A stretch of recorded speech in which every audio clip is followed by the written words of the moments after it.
without father, without mother, without descent, having neither beginning of days nor end of life, but made like unto the Son of God, abided a priest continually. Verse 4. Now consider how great this man was, unto whom even the patriarch Abraham gave the tenth of the spoils. Go on. And verily, they that are of the sons of Levi, who receive the office of the priesthood, have a commandment to take tithes of the people according to the law, that is, of their brethren, though they come out of the loins of Abraham. Verse number 6. But he whose descent is not counted from them received tithes of Abraham, and blessed him that had the promise. He said Melchizedek's descent was not counted from the Levites. And you get what I'm saying? He was counted by himself. Melchizedek is mentioned only 3 times in the Bible. Only mentioned 3 places, not 3 times, 3 places in the Bible. The first place is mentioned is Genesis chapter 14, then he vanishes. The next place is mentioned is in the book of Psalms, where David prophesied, thou art a priest forever after the order of Melchizedek. He vanishes. Next time he shows up is in Hebrews. And in Hebrews, he's being talked about as a priest. Now we are told that Jesus Christ is a priest after the order of Melchizedek. There are 2 orders of the priesthood, the Levitical order and the Melchizedek order.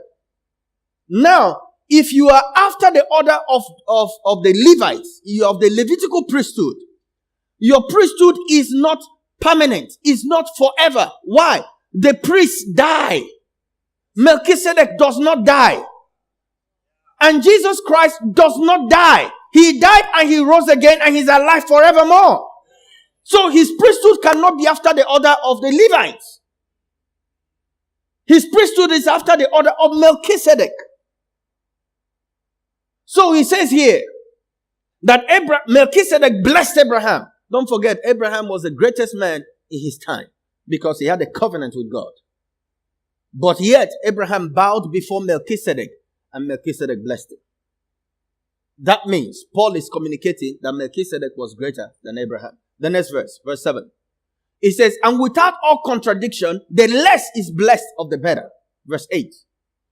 And here, that's here on earth, men that die receive tithes, but there he receiveth them of whom it is witness that he liveth.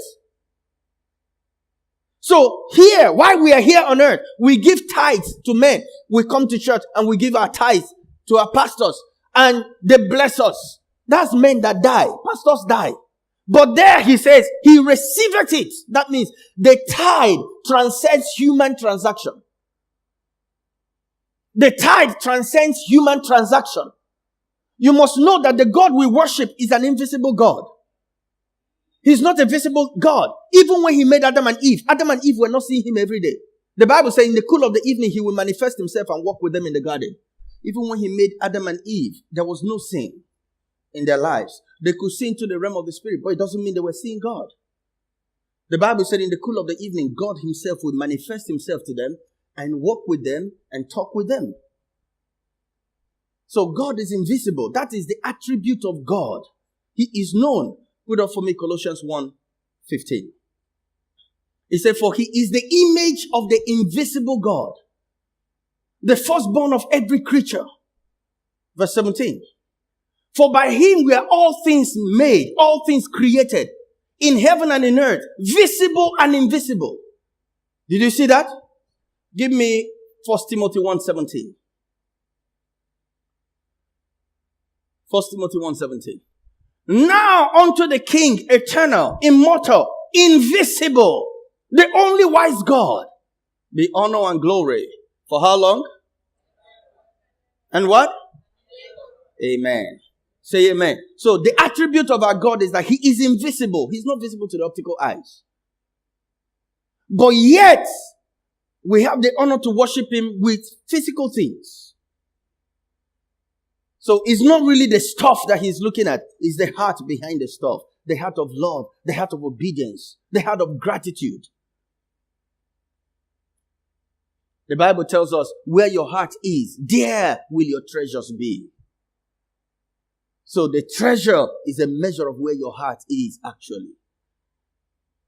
That's why when the children of Israel wanted to leave Egypt, Pharaoh said, go with your wives and your children and leave your goods behind. Moses said, no, we have to go with our goods because we don't know which one we will use to worship our God, which one he will request of us. You see that? They thought about worship. So tithing is worship to God. Tithing is worship to God. Never forget it. Never forget it.